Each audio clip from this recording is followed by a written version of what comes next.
Isso, valeu, Vanderlei, obrigado. A paz do Senhor, irmãos, amém? Um aviso que ficou, a gente acabou não dando, domingo agora, a gente vai começar a classe de batismo da igreja. A gente já tem um aluno, a gente começa a classe com um aluno, 2 alunos, a gente só não começa quando não tem aluno, mas né, se uma alma vale mais que o mundo inteiro. Então, se você não está aqui, peraí, desculpa, se você está aqui, se você não está aqui, não, quer dizer, pode estar em casa, né? A live salvou. Se você está aqui, não se batizou ainda e quer tomar essa decisão, é a sua oportunidade. Pastor, é necessário eu me batizar? É, porque está escrito na Bíblia.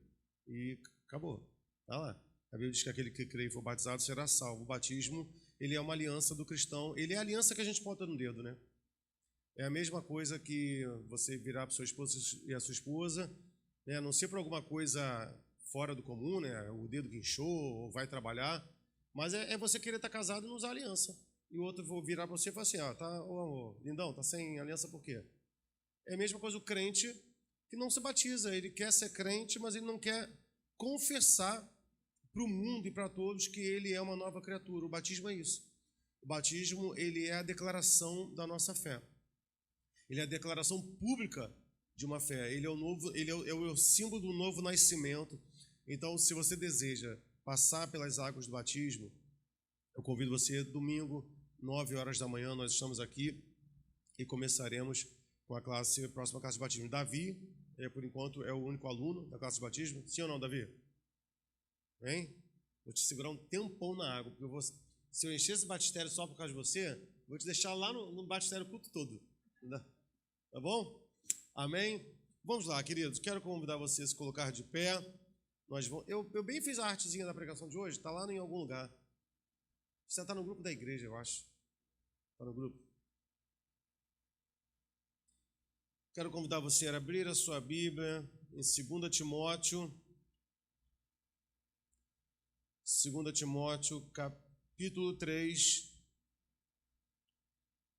Nós leremos do 1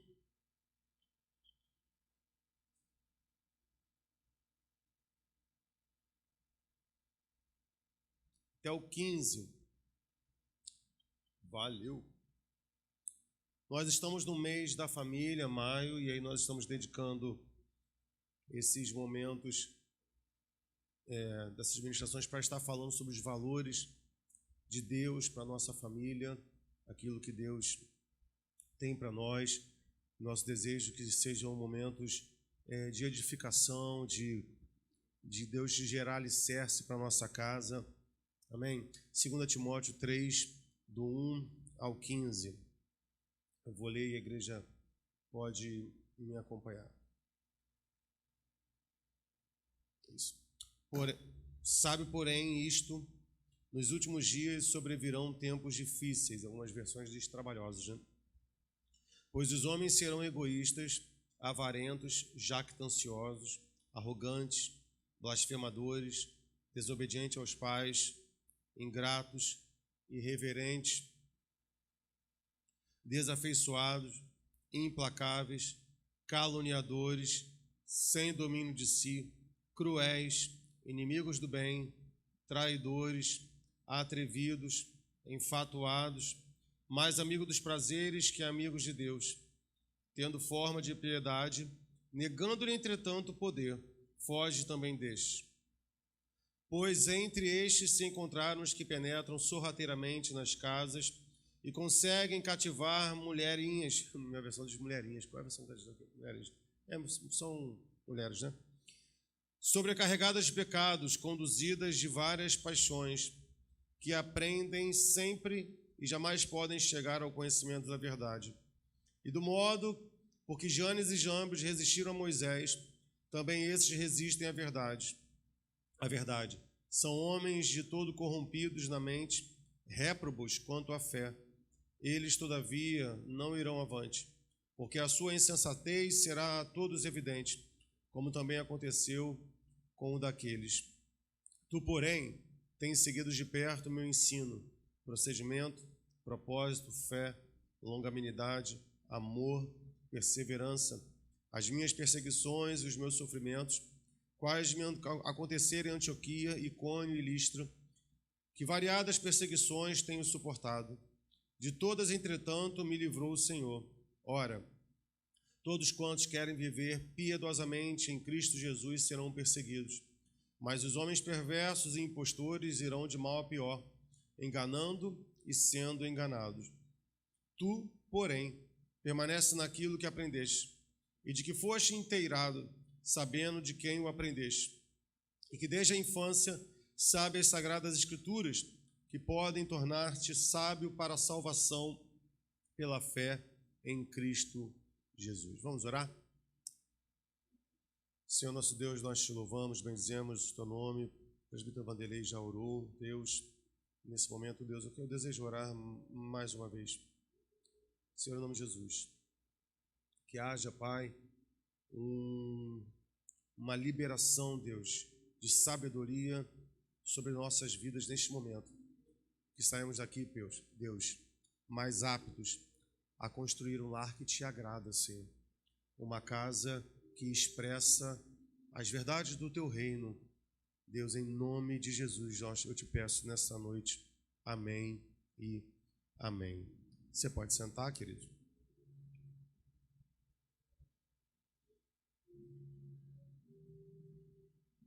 Esse texto de apóstolo Paulo a Timóteo, Timóteo era discípulo, aluno, né, de Paulo.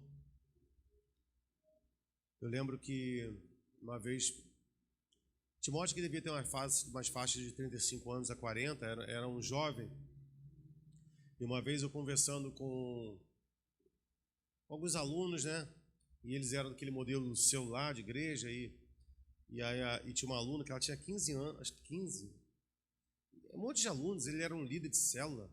Eu sou líder de célula. Eu falei, mas tu é líder de célula com 15 anos? Aí eu falei, mas tu acha que tá coerente isso? É saudável? Aí ela, qual o problema? Jovem fala para jovem. Eu falei, não, Deus fala o coração. Deus fala o coração.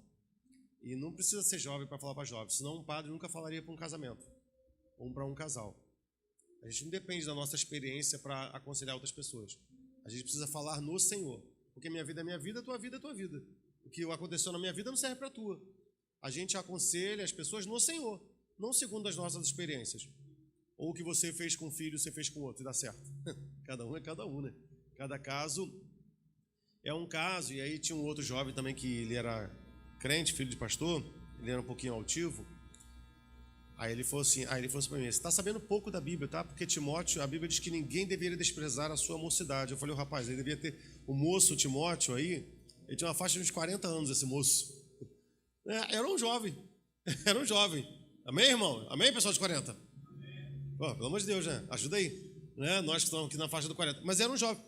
E aí ela falou assim, aí eu falei assim, eu vejo com maus olhos um adolescente liderar um grupo, assim como se fosse um pastor.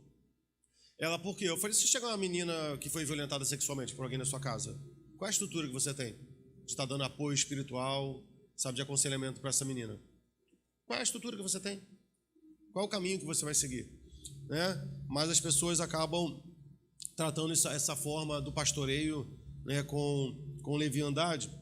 E o apóstolo Paulo está dando algumas orientações ao apóstolo a Timóteo.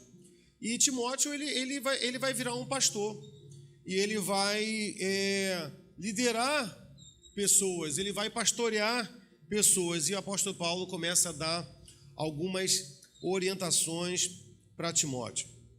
Primeiro, ele já começa assim, olha, Timóteo, fique atento, nos últimos dias virão tempos trabalhosos, virão tempos que são muito difíceis. Conforme o tempo passa, cada vez mais fica mais difícil lidar com o homem. Está tão difícil, às vezes você não sabe o que fala, aquilo que tá certo, não era politicamente correto, não, tudo bem, mas esquece o que não é politicamente correto. Hoje está difícil você saber o que fala, né? É mulher, não é mulher, qual é o seu pronome? Meu pronome é esse, meu pronome, né? Aí você, qual é o seu pronome? O que você é? As pessoas querem ser, desejar ser o que elas são. Essa semana eu estava vendo uma onda que está surgindo chamada de transdeficiente. Transdeficiente. Pessoas que nasceram com saúde, mas que se enxergam deficientes. Você vai virar o olho? Vai virar o olho agora. Eu vou achar esse vídeo e vou postar lá no grupo da igreja. Uma jovem que cresceu e ela fala assim, mas eu sempre me enxerguei como uma pessoa cega. E ela simplesmente pegou um produto de material de limpeza e jogou na vista. E tirou a própria visão. E assim, hoje tem pessoas que se mutilam porque elas se enxergam como pessoas deficientes. Eu estava acompanhando, eu não sei se é fake, tomara que seja, também não duvido nada, um rapaz mostrando um material gráfico do governo da Bahia, dizendo que se você fala assim, olha, você precisa de Jesus, é uma frase de intolerância religiosa, né? Aí isso eu não pesquisei com o tempo, mas estamos vivendo, querido, tempos muito difíceis, assim, a gente cria os nossos filhos, a gente veio conversando sobre isso quando nós viemos do culto lá de Caxias, e sempre com a perspectiva e com a impressão de que os nossos filhos herdarão um mundo muito pior do que aquilo que a gente viveu. E a gente tem visto isso aí de uma forma concreta. Então, apóstolo Paulo está dando essa orientação para Timóteo. Timóteo, olha só, você vai viver tempos difíceis, mais difíceis do que eu vivi. E olha que o apóstolo Paulo sofreu, e aí ele vai dizer assim, olha, no versículo 2, porque haverá alguns homens amantes de si mesmo, avarentos, presunçosos, soberbos, blasfemos, desobedientes, a pais e mães, ingratos e profanos. Veja, quando ele fala de alguns, apóstolo Paulo está dando uma orientação para Timóteo, porque Timóteo vai começar a pastorear e liderar um grupo espiritualmente. Ele está falando do mundo, mas ele também está falando da igreja. Ele está falando que dentro da igreja haveriam pessoas assim. Algumas pessoas que teriam um comportamento de pessoas ímpias. Às vezes as pessoas falam assim, não, Sandro, na igreja tem isso? Oh, claro que tem, irmãos. É óbvio que tem. Deveria ter? Eu nem vou dizer que não deveria ter, porque onde o homem está, ali está o pecado. Mas essas pessoas estão no nosso meio, eu digo no nosso meio enquanto igreja, e pode ser que um dia pessoas assim entrem aqui neste lugar, que passem por o tempo e que sejam apresentados como membros, e de repente a gente começa a ver, sabe, que os frutos da vida dela não são tão condizentes assim, e a Bíblia tem algumas orientações a respeito de nos afastar dessas pessoas. Os tempos estão tão difíceis que na minha época, quando eu era criança e adolescente, havia exclusão do rol de membros. Quem pegou essa época aí? Época boa, né? A pessoa era excluída da igreja. Às vezes as pessoas falavam assim, né? Vocês estão rindo, né? Eu não estou falando de deboche, não. Se você tratar isso de uma forma leviana, é um deboche, é errado. Mas as igrejas meio que abraçaram uma postura, dizer assim, não, nossa igreja não exclui, não. Nossa igreja não exclui, não, porque excluir é errado. Não é errado, não, irmão. É orientação bíblica. Porque se a pessoa está dentro de uma igreja e ela não demonstra características de um novo nascimento. Então, por exemplo, lá em Caxias, uma vez eu conversei, falaram assim, Santo, você precisa conversar com fulano de tal. A igreja era grande, às vezes a gente não consegue acompanhar tudo. Aí eu falei, que foi? Ele já saiu com mais 6 meninas aqui. Saí, mas assim, saí saindo, sabe? Não quero aprofundar nisso não. Eu falei, que isso? Que isso, rapaz? Chamar esse rapaz para conversar. Eu falei, ô rapaz, eu falei, você já teve relacionamento com 6 mulheres aqui dentro? Né, sei o quê, separado, tá lá. Eu falei, gente, não quer você aqui não, cara. Vai embora. Vai embora, tu não vai se converter não, pá. Tu é filho do demônio. Porque ele não demonstrava, irmão, mudança. E ele já estava na 5ª igreja dele. Porque era uma prática que ele ia fazendo de igreja em igreja. Que não é enviado do demônio, irmão. Aí as pessoas falam assim, que isso, pastor Sandro? Né? Ah, se eu está errado, tu erra nada, irmão. Pessoas que demonstram a carnalidade, pessoas que demonstram que não querem ser transformadas, elas precisam ser tiradas do meio do povo de Deus. Isso é orientação bíblica. Apóstolo Paulo, afaste-se deles. Eles não fazem parte. Judas diz que eles são como manchas no nosso meio. Judas diz que eles são como nuvens sem água. Não devem estar no nosso meio. Mas às vezes nessa dinâmica, às vezes a gente acaba estando diante do fato que a gente não adivinha, né? As pessoas falam assim, pastor, fulano e tal fez isso. Eu falei, meu Deus. E a gente precisa estar nessa dinâmica para estar pastoreando essas pessoas. Então, quando o apóstolo Paulo vai dizer a respeito dessas características desses homens, as pretensões delas são muito pagãs, são muito pecaminosas, irmão, são animais, são muito terrenas. Não é à toa, querido, não é à toa que lá em Apocalipse 13, versículo 1, a simbologia daquele que vai se levantar para pelejar contra a igreja e enganar muitas pessoas, aquele que representa o homem, que é o número 666, é o número do quê? Da besta, irmão. Sabe aquela brincadeira que o pessoal fala, fulano de tal, que não sei o quê, uma besta enjaulada? Que é uma pessoa movida pelos seus impulsos animais, não raciocina, não tem limites, sabe? Essa é a ideia da besta, de um animal feroz, de um animal violento. E a gente percebe que existem homens na sociedade, e às vezes até dentro da igreja, que se comportam como essas bestas. A Bíblia diz que esses homens seriam gananciosos, sabe? São pessoas avarentas, queridos, que amam o dinheiro, fazem tudo na busca pelo dinheiro, inclusive entrar na igreja. Fazem ofertas, sacrifícios, porque estão ali só por conta do dinheiro. São pessoas presunçosas, exibicionistas, sabe, que se gabam. Hein, Nicolas? Falei com o Nicolas hoje, Nicolas, você não tem que ficar se gabando. Nicolas fica assim, eu sou muito esperto. Você que é criança, sou muito bonito. Ele fala umas paradas dessas. Ele fala, aqui, filho, aprende. Isso é presunção. A pessoa que se gaba, a Bíblia não elogia o homem que muito se recomenda. Sabe aquela pessoa que fala assim, não, eu sei fazer isso, sei fazer isso, sei fazer isso, sei fazer isso, a pessoa chega assim, e aqui está errado, porque eu faço muito melhor. Isso é presunção, querido. Isso é presunção. Pessoa que se gaba, pessoas soberbas, são arrogantes.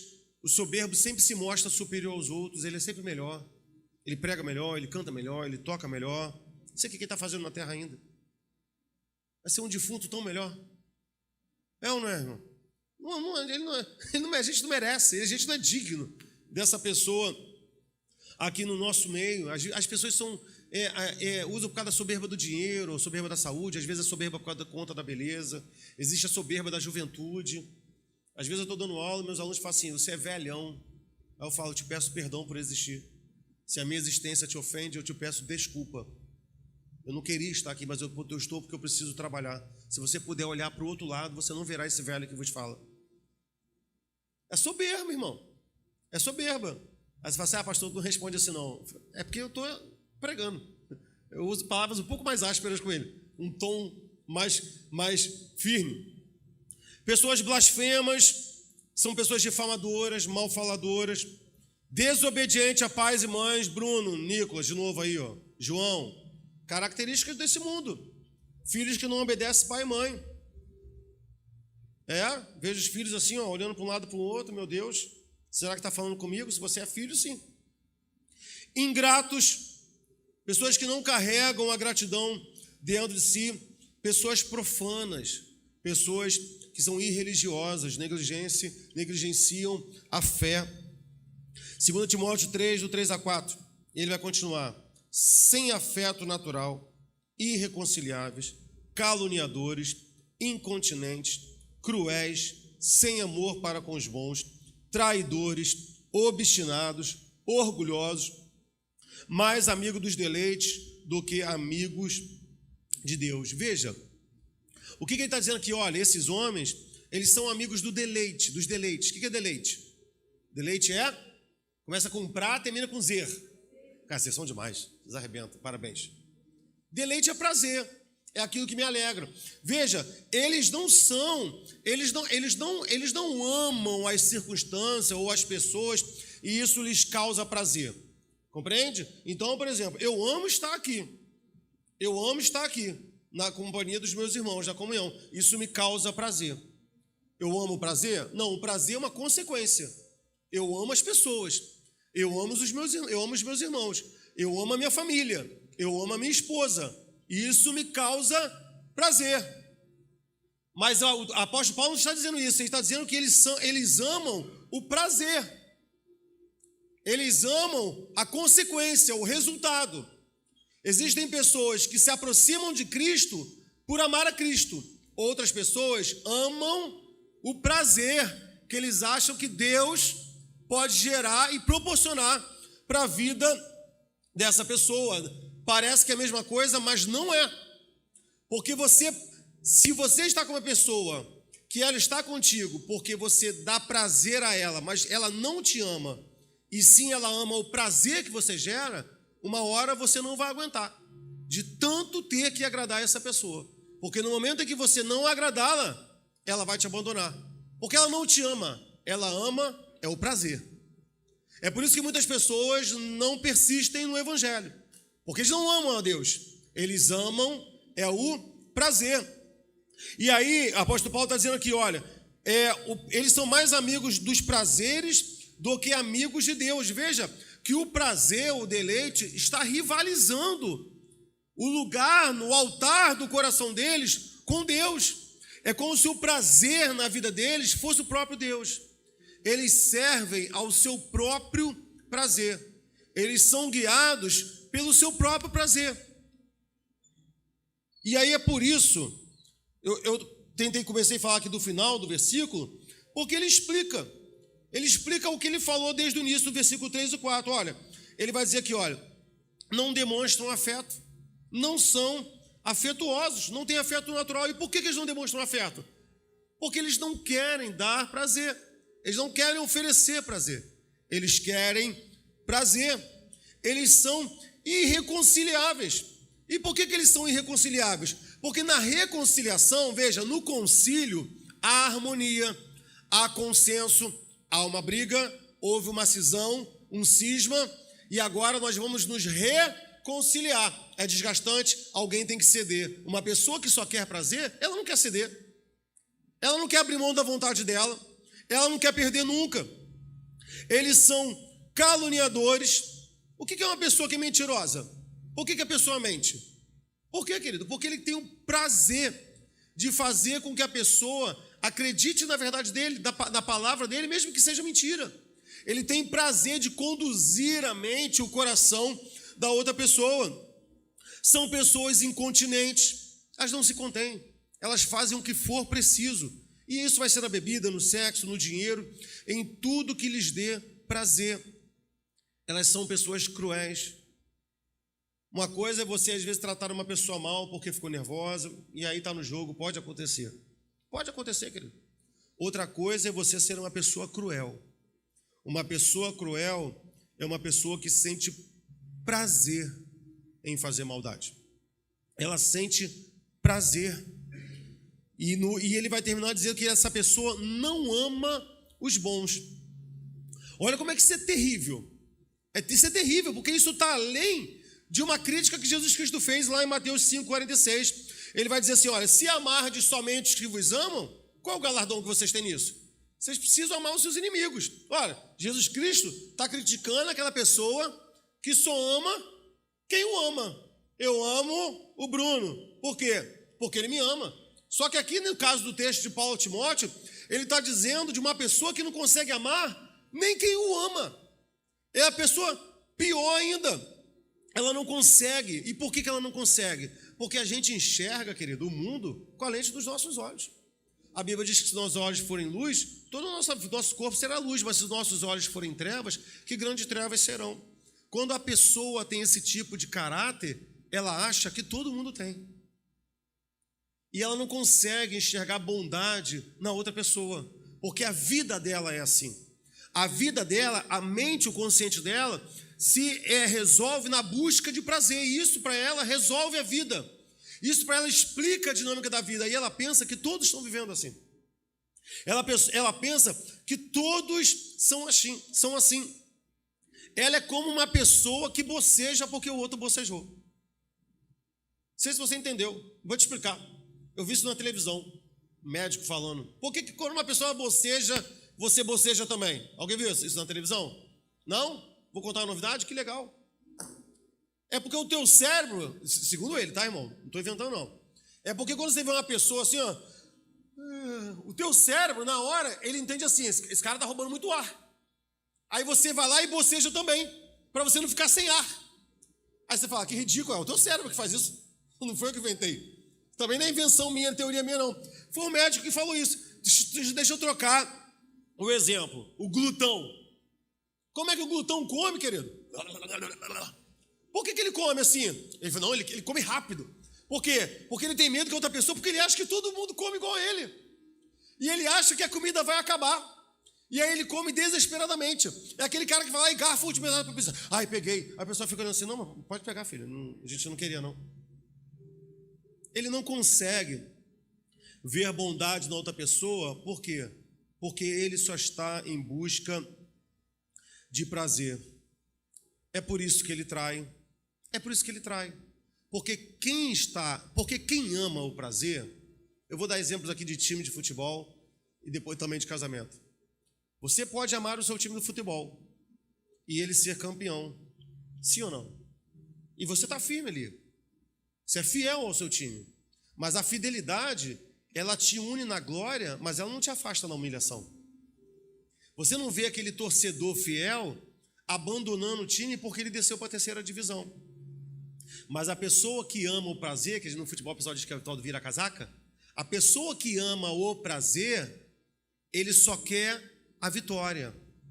A pessoa que ama o prazer é aquela pessoa que casa com o seu marido ou com a sua esposa, porque ela pode lhe proporcionar prazer, e aí o momento que a enfermidade coloca alguém na cama, ele acha justificável que ele tenha relacionamentos extraconjugais. Porque ele não ama a pessoa. E muitas pessoas vão, às vezes até na família, embasar, justificar. Dizer assim, não, mas ele é tão novo, vai ficar com uma pessoa aleijada. Às vezes casou e o outro sofreu um acidente, e daqui a pouco abandona. Mas ele é tão novo, um futuro pela frente, ele vai ficar com uma mulher entrevada, que não pode dar filho para ele, que não pode fazer nada, que não pode ser mulher. Um monte de justificativa. Por quê? Porque são pessoas que amam o deleite. Eles amam o prazer. Essas pessoas são obstinadas, nada vai impedi-las. Essas pessoas são orgulhosas. Olha, querido, o que pode dar mais prazer para um orgulhoso do que no final da briga ele ouvir que ele está com a razão? É por isso que o apóstolo Paulo vai dizer tudo isso e vai dizer assim, olha, eles são amigos do prazer. São isso que essas pessoas são. Em 2 Timóteo 3, versículo 5, ele vai continuar. Tendo aparência de piedade, e aqui eu quero bater no ponto. Se o apóstolo Paulo estivesse falando para pessoas de fora da igreja, ele não escreveria esse versículo 5. Não escreveria. Mas esses homens estavam dentro da igreja. Porque ele vai dizer que esses homens tinham aparência de piedade. Eles se mostravam religiosos. Aquele cara que bota o terno, a Bíblia debaixo do braço, vai para a igreja, levanta a mão, marcha, dá sapatada no chão, terra. Aí, quando tu olha um homem assim, rapaz, vou te dizer uma técnica. Olha para a esposa. Olha para a esposa, irmão. Olha para o filho. Que se o cara estiver marchando, girando no poder, tipo Zangief, dos Fighter, rodando, tu olha para a esposa, se a esposa estiver assim, ó, alguma coisa está errada ali, irmão.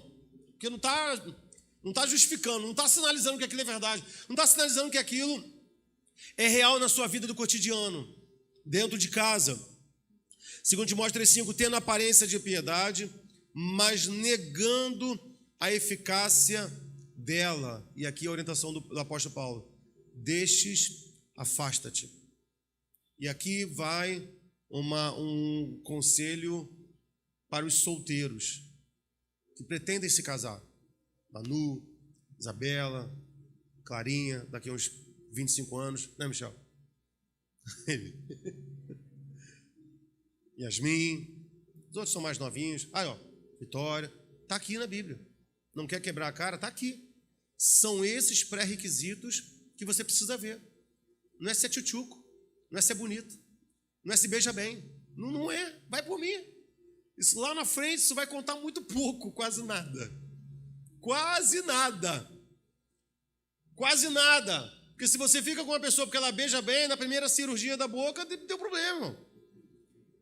Coisas acontecem na nossa vida. Eu fiquei com ela porque ela é linda. Coisas acontecem na nossa vida, a gente pode ter um acidente e ter o nosso rosto desfigurado. Sabe, olha esses pré-requisitos, anota, sublinha na tua Bíblia, solteiro. Eis que te digo nesta noite. Da parte do Senhor sublinha pontos a se avaliar no futuro pretendente. Como é que trata a mãe? Obedece a mãe, sabe? É irreconciliável, tem dificuldade, é cruel, sabe? Se alegra às vezes quando as pessoas se dão mal, haha, bem feito, é cruel. Tá lá, porque lá na frente é você que vai absorver isso tudo. Aí chega depois, pastor, ele me enganou, eu não via nada disso. É claro, tu não parava de beijar. Lembra daquele comercial de um casal? É um casal, acho que um não sabia falar inglês, era um brasileiro, aí eles começavam a se beijar, aí ele ficava preocupado porque não sabia falar inglês, ele não parava, não tirava a boca. Aí rodava, beijava, rodava um montão de beijando. Então, você tem que conhecer a pessoa, você tem que perguntar sobre ela. É a mesma coisa que comprar carro, desculpa se é má comparação. Você compra carro porque é bonito? Quer dizer, se você for rico, sim, mas a gente que não tem muito dinheiro, a gente consulta IPVA, vê quanto que é como é que é o nome do seguro? Não, o valor, a franquia, se é muito alto, que tem carro que às vezes é mais barato, mas a franquia é muito alta, porque é carro muito roubado. Você consulta tudo, irmão. Se bebe muito combustível, para saber se você vai precisar comprar o carro em um posto de gasolina. Você conversa com pessoas que tiveram um carro, sim ou não? Agora, quando você quer se relacionar com a pessoa, tá todo mundo errado. Só você que está certo. Todo mundo te avisa, esse é um texto inteiro, irmão. Pelo amor de Deus. O pessoal fala assim, pastor, conheci que não sei o quê. Aí eu falo assim, eu falei, que benção. Recebeu uma resposta meio estranha assim, mas as pessoas não querem olhar. A Bíblia dá os requisitos. Bem, a Bíblia vai dizer que esses homens aparentam piedade, mas não tem nenhuma. Eles negam a eficácia dela. Eu quero citar uma frase aqui de um pastor que eu gosto muito, que eu tenho assistido muito mensagem dele, que é o Joel Beck, não sei falar o nome dele. Ele diz assim, olha, não existe verdadeiro conhecimento onde não existe verdadeira piedade. E é aqui que eu quero falar, depois dessa introdução toda. O que é piedade? O que é piedade? A gente está acostumado a achar que uma pessoa piedosa é uma pessoa que dá esmola, é uma pessoa que ajuda instituições como por filantropia. Não é. Não é, porque eu posso fazer isso alimentando o meu prazer. O quê? O meu orgulho, a minha vanglória. As pessoas podem até ser ajudadas, mas eu posso fazer isso batendo no peito. E o apóstolo Paulo diz que o orgulhoso não é piedoso. Veja, então, se piedade é dar esmola, algo está errado. Porque jamais um piedoso seria orgulhoso. Isso não é piedade. Isso é aparente piedade. O apóstolo Paulo está dizendo que isso é aparência de piedade. O que é piedade? Piedade, ele vem de uma palavra do latim que significa pius, bondoso, cumpridor de deveres e devoto. Isso é piedade. Veja, o piedoso, ele não faz porque ele acha bom, porque ele quer ser melhor. O piedoso, ele faz porque ele acredita que ele deve fazer. Ele acredita que Deus espera isso dele. Logo, isso não traz orgulho para dentro do seu coração. Porque ele não faz porque é bom, ele faz porque ele obedece ao Senhor. Ele não faz porque ele está achando que está praticando as boas obras. Ele faz porque ele entende que o apóstolo Paulo diz aos Efésios, que diz que Deus nos predestinou para as suas boas obras. Nós fomos chamados para fazer as boas obras de Deus. Logo, as obras são de Deus. Nós somos apenas o canal. Esse é o piedoso.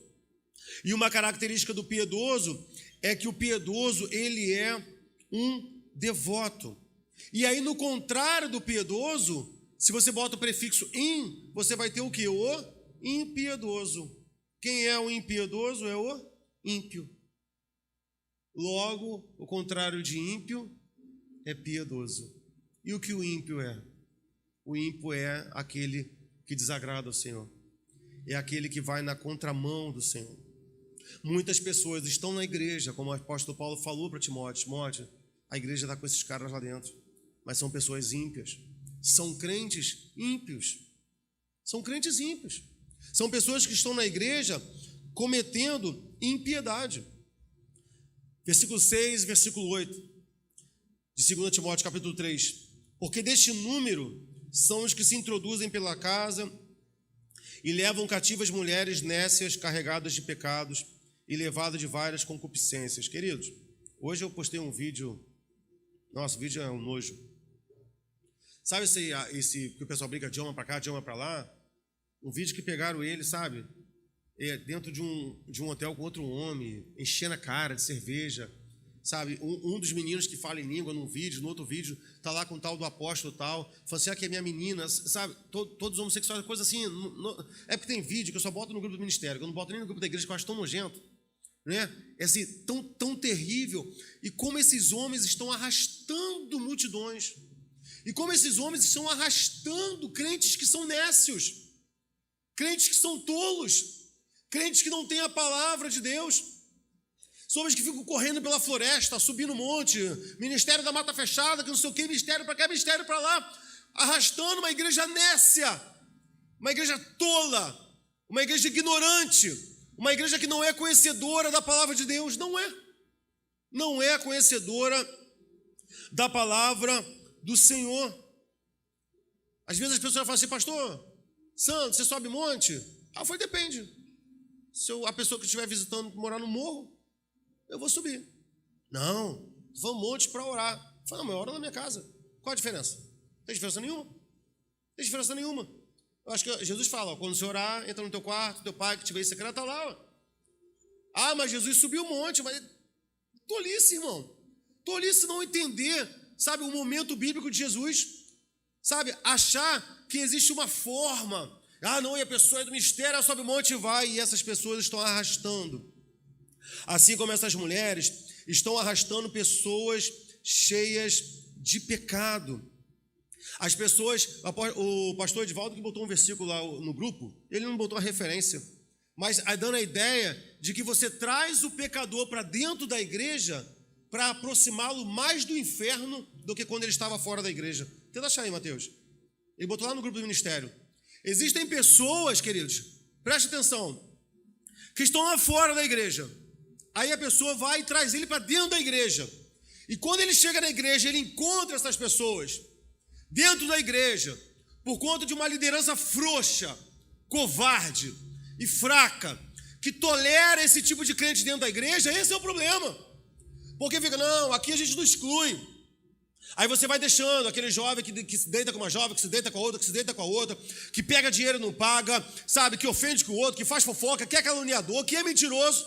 E essa pessoa está fazendo uma ruaça dentro da igreja. Um monte de pessoas sofrendo. Um monte de pessoas sendo quebrada por ela, até que entra o neófito, o novo na fé. E o novo na fé entra na igreja como? Não, isso aqui é o paraíso. Eu era pecador, Jesus me trouxe para a reunião dos santos. E aí ele vê essa pessoa lá dentro. E essa pessoa se aproxima dele. E essa pessoa sai da igreja com ódio da igreja para nunca mais voltar. É disso que o apóstolo Paulo está falando.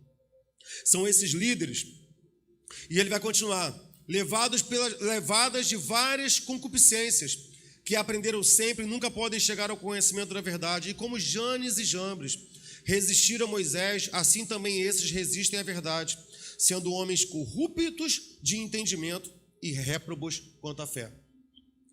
Desculpa que a pregação está meio pesada hoje, aos visitantes, tá? Desculpa, não é nem sempre assim não, é só muitas vezes. Mas presta atenção, querido. Às vezes a gente olha para essas coisas que acontecem na televisão, eu vou te dar uma caixinha de promessa, eu vou te dar, você esqueceu o nome daquele pano, que joga em cima, eu vou te dar um óleo ungido. Aí a pessoa fala assim, Santo, será que eles estão enganados? Não vão na igreja não, vão dos pastores. Será que eles realmente acreditam nisso? Não, eles não acreditam. Eles sabem que estão mentindo. Eles sabem que eles estão manipulando. O apóstolo Paulo diz que eles são corruptos de entendimento. O entendimento dele é para corrupção. Eles não estão enganados. Eles sabem que estão mentindo. Eles sabem que estão manipulando. Eles sabem que estão defraudando a palavra de Deus. Eles são corruptos. O entendimento dele é corrupto. E a sua fé é reprovável. E a fé dele é reprovável. Só que eu estou falando aqui, né, não é de igreja, eu quero falar. O que eu estou falando aqui é de família. Porque esses homens são líderes, são mestres. Quem são os líderes da nossa casa? Quem são os mestres da nossa casa? Deve ser eu, marido, você, mãe. Nós somos os líderes, os mestres das nossas casas. E o apóstolo Paulo, ele vai citar esses dois homens aqui, Janes e Jambres, que o nome deles não aparece no Velho Testamento. Mas de acordo com, eu escrevi aqui, com o Talmud babilônico cita esses dois nomes, fazendo referência àqueles dois magos de Faraó, que Moisés transformava várias serpentes, eles transformavam também. Moisés transformava água em sangue, eles transformavam também. Esses, pela tradição rabínica, esses seriam Janes e Jambres. Moisés operava os sinais, Deus falava, e eles diziam, não, nós também podemos fazer. Não, também nós não conseguimos. Quantos pais e mães, às vezes, ouvem uma palavra na igreja e não concordam com a Bíblia, e resistem à palavra e à orientação da doutrina bíblica, e em seus lares falam, não, vai ser do jeito que eu estou dizendo. O pastor não sabe de nada. Dá certo do jeito que eu faço. São pessoas, sabe, cheias de vaidade. Elas acreditam mais na verdade dela do que na verdade da palavra de Deus. O que essas pessoas estão fazendo na igreja? Elas estão adorando o próprio Deus dela. Elas montaram um Deus para ela, elas montaram um Deus que atenda a necessidade dela, ela está chegando aqui para um objetivo e ela vai adorar esse Deus. Quem são esses crentes? São os crentes egípcios.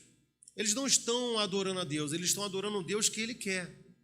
Quando você vê o panteão, eu escrevi aqui 3, que eram muitos, mas, por exemplo, no Egito, você tinha Ísis, que era relacionado à fertilidade e maternidade. Você tinha o deus Sete, que era o deus da guerra. Você tinha Néfetes, que era que conduzia os animais e cuidava dos mortos. Então, para cada necessidade, havia um deus. Assim como é em várias religiões. E aí as pessoas vão escolhendo seus padroeiros de acordo com as suas necessidades, sim ou não? Quem está solteiro encalhado vai servir a quem? Vai orar para quem? Santo Antônio, não entendo nada, ia falar São Sebastião, não tem nada a ver. Tem nada a ver. Mas não é? Aquela pessoa que tem síndrome da inveja, que acha que todo mundo tem inveja dela, bonitona. Todo mundo inveja ela. Ela acha que é o quê? É modelo. Modelo é o tipo do orgulho, né, irmão? Ó, irmão, o ser humano é muito orgulhoso. Você vê, olha, a coisa mais orgulhosa do mundo que é aquele concurso Miss Universo. Todos os campeões, irmãos, estão todos da Terra. Não é incrível? Tinha que ser pelo menos Miss Planeta Terra, não é? Não, Miss Universo. Todos os campeões são humanos. O ser humano é orgulhoso demais, irmão. Minha piada foi muito complexa? Ou foi sem graça mesmo? É orgulhoso demais, irmão. Ele acha que... Aí quem essa pessoa vai gostar? Não, é São Jorge. Que a gente vai escolhendo qual é o Deus que você quer servir. Diz pra gente, irmão, qual é o Deus que você veio servir? É o Deus que você precisa, que você acha que você precisa, ou é o Deus que vai salvar a tua vida e a tua casa? 2 Timóteo 3, versículo 9, deixa eu acelerar. Não irão, porém, avante, porque a todos será manifesto o seu desvario, como também o foi daqueles. Queridos, preste atenção. Algumas coisas podem ser reveladas só no dia do juízo final, mas talvez Deus queira revelar antes.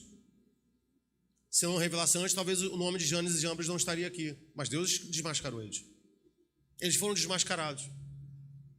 Tem pessoas que vão viver a vida toda na impiedade, sabe? E só vão dar conta no dia do trono.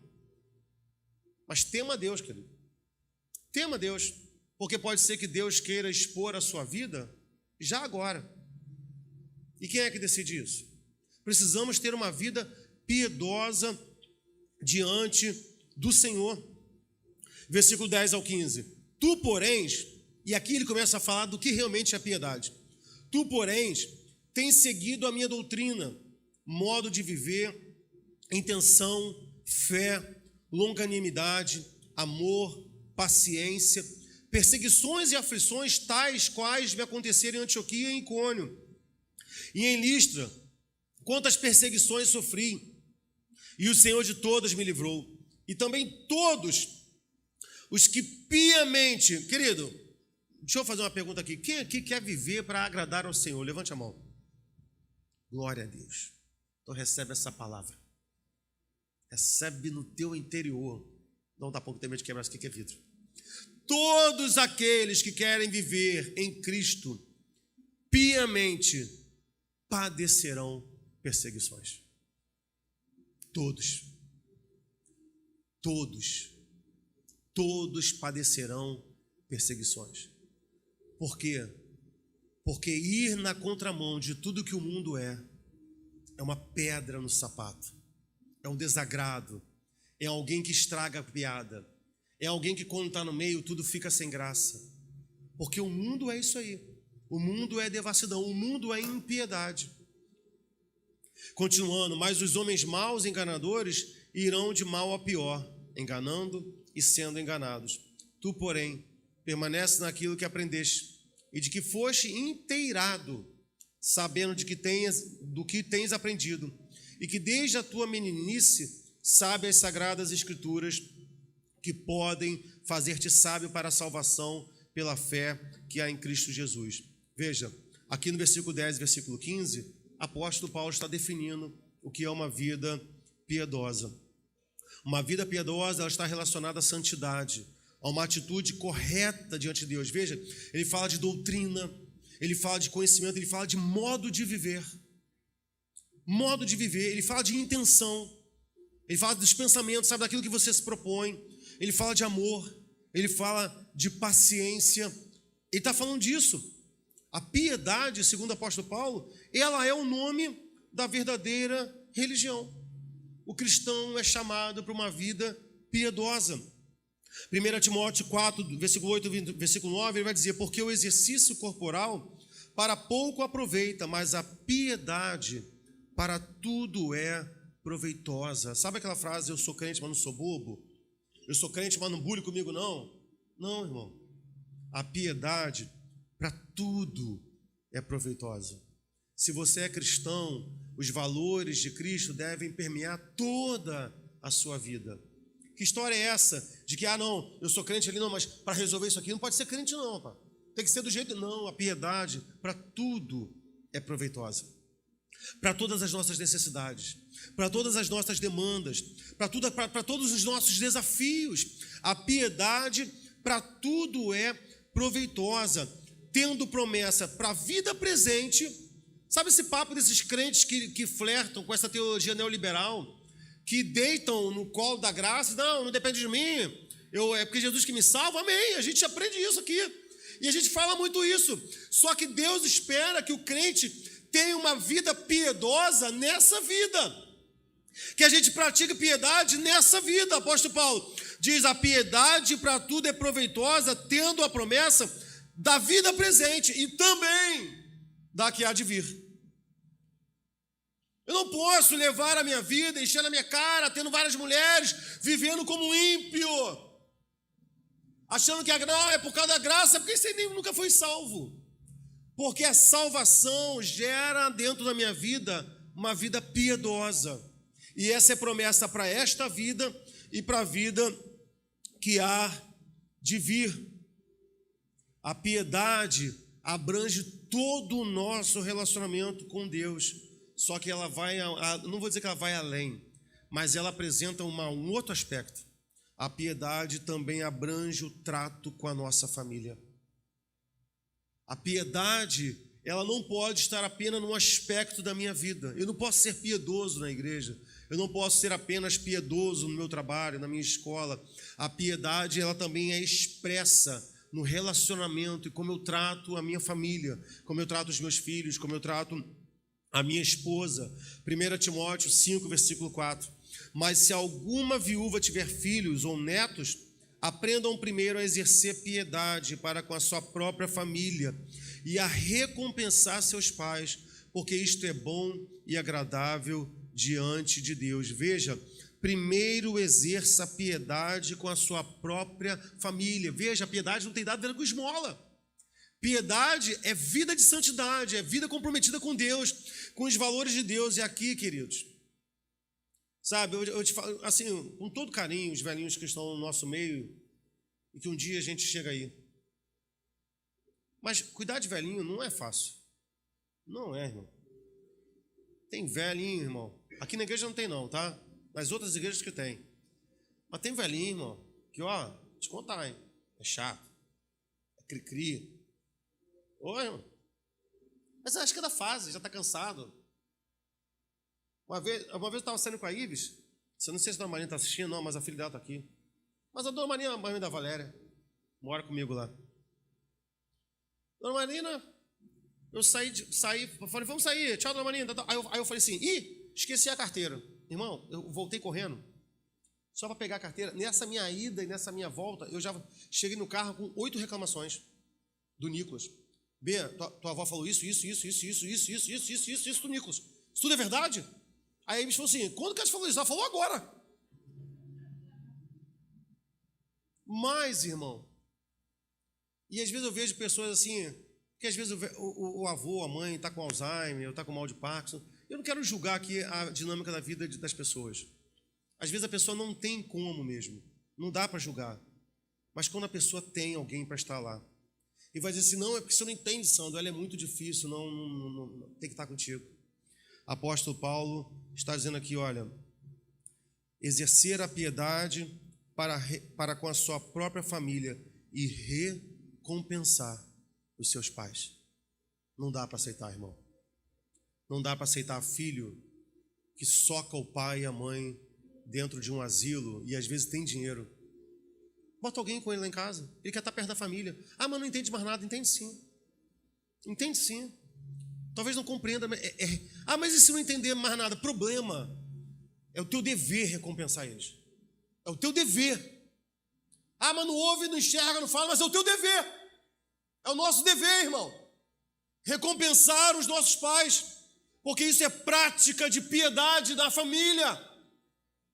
As famílias não estão sendo piedosas com seus pais, com seus avós. Dá trabalho, atrapalha. Eu quero sair, tem que deixar alguém. Muda muito, irmão. É o teu dever. Sabe por que é o teu dever, irmão? Ah, Sandro, porque não tem como sair, tem que ficar lá, que não sei o quê. E quando tu nasceu, tu acha que tua mãe ia para todo lugar que ela queria, por acaso? Ela ficou presa lá contigo.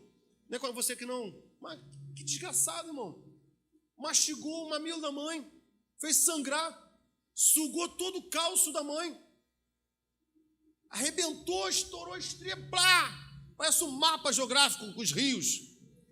Cabelo cai, tudo. A bichinha está grávida, né? Não, não vai acontecer contigo, não. Só com todas as outras.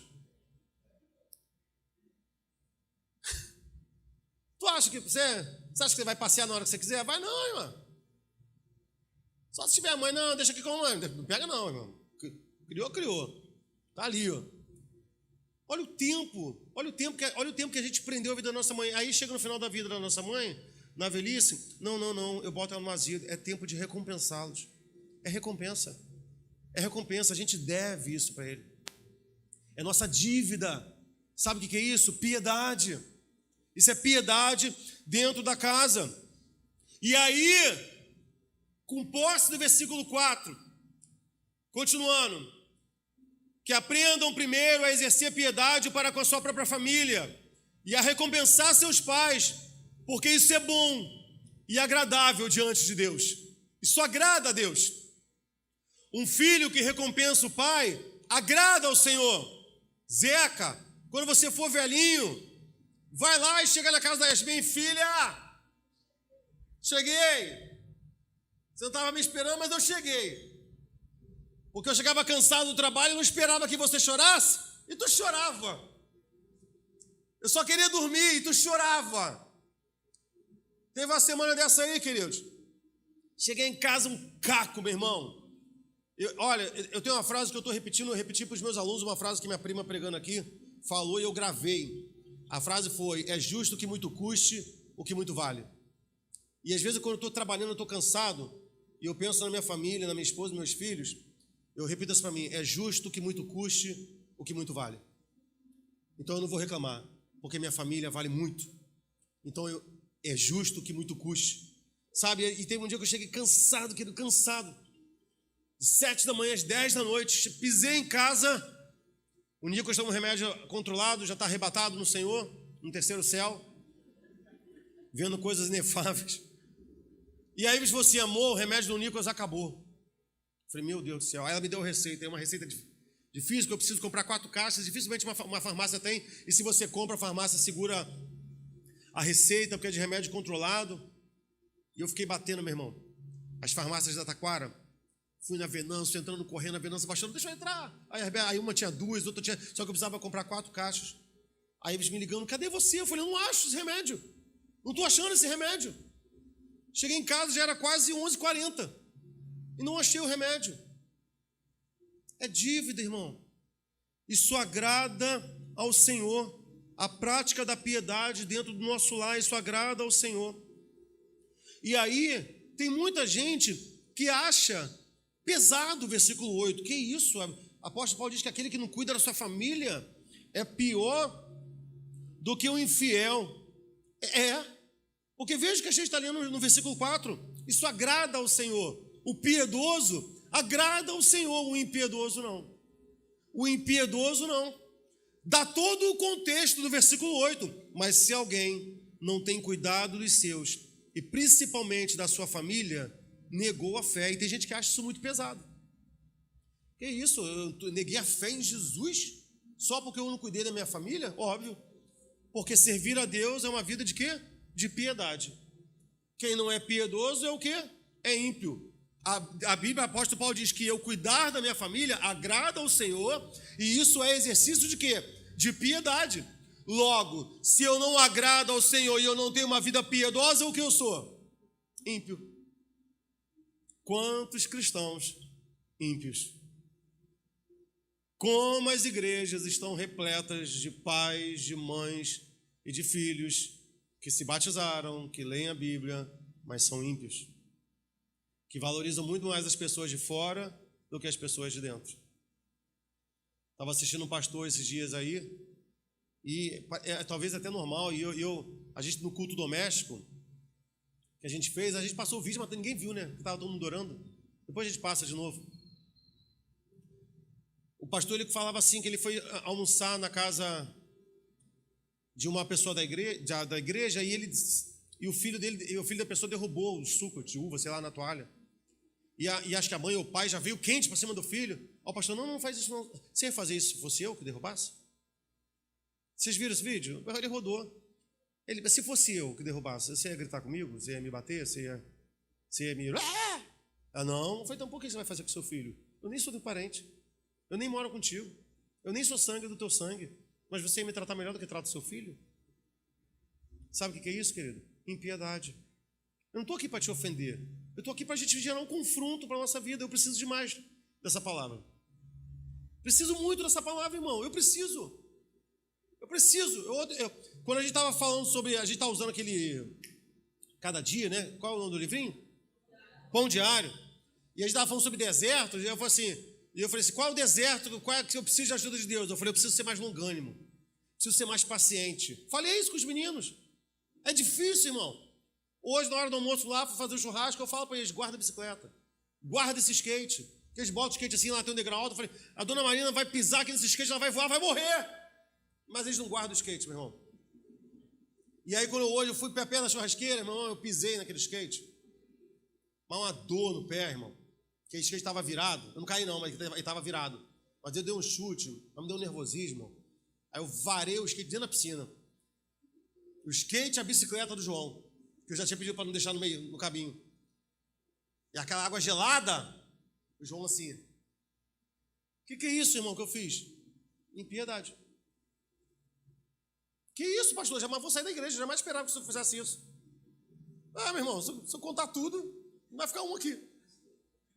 Porque isso é algo que eu preciso trabalhar na minha vida. Ou você não tem nada que você precisa trabalhar na sua vida. A gente precisa ter uma vida piedosa diante do Senhor. Uma vida piedosa. Vou prometer com meus filhos, não faço mais, até o verão. No verão eu volto a fazer, porque a água está gelada. Vida de piedade, queridos. Continuando. Quero citar uma frase aqui de Calvino. Calvino diz que a piedade é uma relação teologicamente orientada do homem para com Deus em sua devoção e reverência e em sua conduta biblicamente ajustada e coerente com o seu próximo. Tem que ser coerente. Aquilo que a gente prega aqui, aquilo que a gente faz aqui, a gente levanta a nossa mão, a gente chora, tu és santo, parece um anjo no louvor. Aí chega em casa, parece um demônio. Não é coerente, não está ajustado biblicamente, não tem um mínimo de coerência. Chegar aqui em casa e falar assim, a paz do Senhor, irmã, sabe, com aquela voz com ternura. Aí chega em casa, quer tratar a esposa igual um cavalo. A esposa chega aqui e fala assim, isso aqui é o meu marido, parece uma santa mulher de Deus. Em casa quer gritar com o homem. Tem que ser ajustado, tem que ter coerência. Havia um grupo de crentes chamados puritanos, e um dos desafios dos puritanos era viver uma vida de piedade, assim à risca. Esse pastor Joel Becker, eu não sei, mas ele é considerado o último puritano vivo no mundo. Eles tinham algumas referências para a vida dele. Primeiro, estudar a Bíblia, meditar na Bíblia, orar fervorosamente. Eles valorizavam a comunhão, o arrependimento contínuo, vida devocional, discernimento espiritual. Eles cantavam salmos, obedeciam os 10 mandamentos, eles amavam a igreja, tinham adoração em seu lar, a instrução das crianças, a educação teológica, e eles amavam e guardavam o dia do Senhor, que era o domingo, o dia de ir para a igreja, ou qualquer outro dia que fosse o dia do culto. Mas eles faziam isso por legalismo? Não, eles faziam isso por gratidão. Eles faziam isso porque eles entendiam que eles deviam isso ao Senhor, por tudo que o Senhor os proporcionou. Então, queridos, a verdadeira piedade, ela é um sentimento de alguém que quer reverenciar a Deus como Senhor, que é apropriar da sua justiça. Uma vida piedosa tem mais medo de ofender a Deus do que de ir para o inferno. Um crente piedoso teme mais entristecer o coração do Senhor do que ir para o inferno. Uma vida de piedade é isso. Uma vida de piedade não é uma vida de pecar e não pecar. Uma vida de piedade, porque às vezes tem gente que crente que fica assim, não, eu estou pecando, sabe? Uma vida de piedade não é uma vida na luta de pecar e não pecar. Uma vida piedosa é uma vida que está interessada em agradar ao Senhor. Eu posso ser casado com a minha esposa, nunca traí-la, ser um marido fiel, ser um pai responsável, ser alguém que leva a provisão, e ainda assim ser correto em tudo. E as pessoas falam assim, nossa, mas por que você não está feliz do lado desse marido? Porque não há no meu coração a intenção e o desejo de agradá-la. A vida piedosa, ela tem um desejo de agradar ao Senhor. Lembra quando Deus fala lá pelo profeta Miqueias, e ele diz assim, Miqueias, pergunta para o povo, em que eu tenho te enfadado? Em que eu tenho te entristecido? Eu só te peço que você ande corretamente e que você pratique a justiça e que você me ame. Veja, isso é vida de piedade. Pratique a justiça, faça o que é correto, porque isso agrada ao Senhor. O nosso testemunho agrada ao Senhor. Deixa a gente encerrar, resumindo a piedade nas palavras de Jesus. Marcos 12, 28 ao 34. Aproximou-se dele um dos escribas que os tinha ouvido disputar, e sabendo que lhes tinha respondido bem, perguntou-lhe, qual é o primeiro de todos os mandamentos? E Jesus respondeu-lhe, o primeiro de todos é, ouve Israel, o Senhor nosso Deus é o único Senhor. Amarás, pois, o Senhor teu Deus de todo o coração, e de toda a tua alma, e de todo o teu entendimento, e de todas as tuas forças. Este é o primeiro mandamento. Essa foi a resposta perfeita. Foi o que ele perguntou. O que ele perguntou? Qual é o primeiro de todos os mandamentos? Jesus poderia ter parado aqui. Mas isso as pessoas conseguiam demonstrar por uma vida de aparente piedade. Já viu aqueles rabinos que oram assim, fica assim? Já viu? Quando eles ficam tremendo? Porque o que é aquilo? Eles levando à risca aquela ideia de você amar com todo o teu coração, com todo o teu entendimento, com todas as suas forças. Quando eles fazem esse movimento, eles empregam força na oração. E muitos daqueles rabinos não passam de religiosos, não passam de fariseus, sabe? É o que a Bíblia diz, olha, são sepulcros, são belos por fora, mas por dentro estão cheios de morte. E aí Jesus Cristo vai seguindo. E aí ele diz, olha, este é o primeiro mandamento. Aí Jesus fala, mas o segundo? Jesus Cristo é muito legal. Eu acho Jesus legal. Não sei se você acha, mas eu acho ele muito legal. Eu acho Jesus muito legal. Porque ele fala assim, qual é o primeiro de todos os mandamentos? Aí Jesus fala, o primeiro é esse. Mas o segundo, semelhante a este. E ele ainda bota um peso ali, ó, pum, perto. Porque ele não poderia falar os 10? Não. Mas ele fala assim, olha, o primeiro é esse, mas o segundo, e que é bem parecido com esse, hein? Bem parecido com esse. Amarás o teu próximo como a ti mesmo. Não há outro mandamento maior do que estes. Pum! Botou ali os dois no mesmo degrau. Não há outro maior do que estes. E aí ele continua.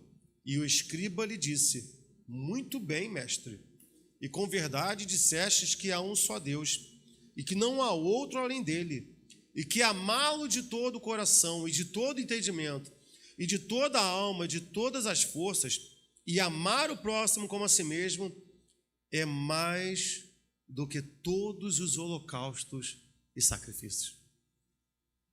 Ele chegou assim, parabéns, hein, Jesus? Tá espertinho, hein? Mas a palavra do escriba, irmão, aí deixa eu terminar antes de comentar. Aí Jesus vai dizer assim, Jesus, vendo que havia respondido sabiamente, daí pensou até que Jesus estava nervoso, né? Será que eu vou responder certo? Vendo que havia respondido sabiamente, disse-lhe, e desse texto aqui, irmão, tem muita verdade espiritual na nossa vida. Ele vai dizer, ó, e respondido sabiamente, disse-lhe, não estás longe do reino de Deus. Olha que maravilha, querido. Jesus vai dizer aqui, olha, o escriba vai dizer para Jesus, Jesus, você respondeu uma coisa que eu nem te perguntei, mas o Senhor respondeu perfeitamente. Amar o Senhor sobre todas as coisas e ao teu próximo como a ti mesmo. E ele vai dizer, é maior, é muito mais do que todos os holocaustos e todos os sacrifícios. Você pode vir aqui na igreja domingo a domingo. Tá certo que alguns dias você vai vir e a porta vai estar fechada. Mas se fosse uma igreja que tivesse culto todo dia, você poderia estar aqui todo dia. Mas se você não viver uma vida de piedade no teu lar, nos teus relacionamentos, com o teu filho, isso é muito pequeno. Porque amar a Deus sobre todas as coisas e o teu próximo como a ti mesmo vale muito mais do que todos os holocaustos, do que todos os sacrifícios que você possa oferecer ao Senhor, do que todas as canções, do que todas as mãos que nós levantamos. E aí Jesus Cristo diz assim, olha, você não está longe do reino de Deus. Ele responde isso para Jesus porque ele completa a resposta de uma forma linda. Isso vale mais do que qualquer sacrifício, né, Jesus? Vale mais do que qualquer holocausto, né, Jesus? Tratar bem a minha casa. E aí Jesus fala, tu está perto do reino de Deus. Porque o reino de Deus é formado de pessoas assim. Isso é uma verdade do reino de Deus, que precisa estar na nossa vida. E por que Jesus Cristo disse que ele estava perto do reino de Deus? Porque não foi Jesus Cristo que falou, foi ele que falou. Jesus Cristo disse, olha, o reino de Deus está perto de você. Se você quer viver o reino de Deus dentro da sua casa, querido, viva uma vida piedosa para com Deus e também para com a sua família e para com as pessoas que estão perto de você.